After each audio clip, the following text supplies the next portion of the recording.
Bonjour à tous, je m'appelle Valentin.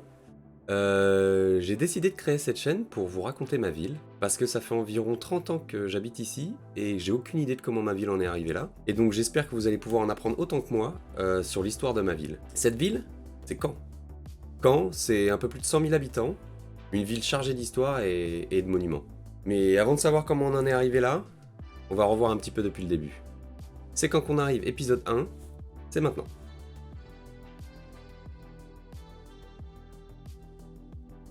Les premières traces de vie humaine qu'on a retrouvées autour de Caen datent d'environ 80 000 ans, à une période qu'on appelle le Paléolithique. Mais qu'est-ce que le Paléolithique, vous allez me dire?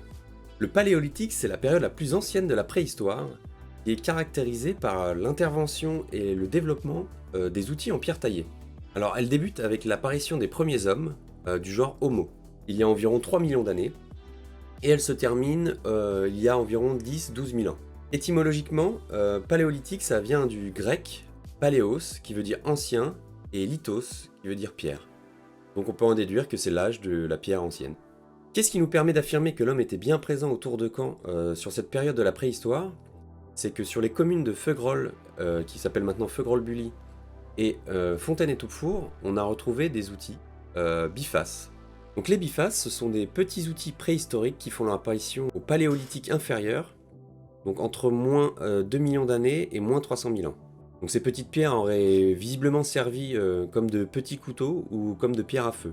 Même si la fonction précise de ces petits outils est plutôt mal connue, surtout pour les périodes les plus anciennes. Pour la suite, on ne retrouve aucune trace de l'homme autour de Caen sur la période du Mésolithique. Donc le Mésolithique s'étend entre moins 9000 et moins 5000, en tout cas pour l'Europe de l'Ouest, soit par manque d'occupation de la région ou par méconnaissance de notre part, le Mésolithique étant une période de transition entre le Paléolithique et le Néolithique. Le réchauffement climatique qui commence vers moins 10 000 provoque un changement d'environnement et une adaptation du mode de vie des hommes qui passent à un mode de vie semi-nomade. Les hommes élaborent des arcs et des flèches avec des petites pointes en silex qu'on appelle microlithes, ce qui leur permet de chasser le gibier dans les nouvelles forêts tempérées. Et en l'occurrence, c'est une période où les hommes ont tendance à se sédentariser. On retrouve de nouveau des traces autour de Caen provenant de la période du Néolithique, une période qui s'étend d'environ moins 5800 à moins 2500, en tout cas pour la France. Le Néolithique est la dernière période de la préhistoire, et elle est qualifiée période de la pierre polie. L'homme quant à lui se sédentarise de plus en plus et a tendance à abandonner la chasse et la cueillette pour l'élevage et l'agriculture. Donc voilà à quoi pouvait ressembler une habitation au Néolithique. Et ce sont dans les stations de surface de Saint-Germain-la-Blancherbe et de la Guérinière que l'on a retrouvé des fragments et des haches polies, qui sont signes d'une habitation humaine sur la période du Néolithique. On en arrive à l'âge de bronze. L'âge de bronze, c'est de moins 2300 à moins 800 environ. Les découvertes du bronze moyen, qui se situent entre moins 1600 et moins 1400, sont relativement nombreuses sur la plaine de Caen. La plus ancienne découverte semble avoir été faite en 1850, en creusant le bassin de Caen, sur l'ancien canal de l'Odon, pas loin du quai Vendeuvre. C'est une lame de poignard d'environ 28 cm et de 7 cm à la base. Elle pourrait ressembler à ça.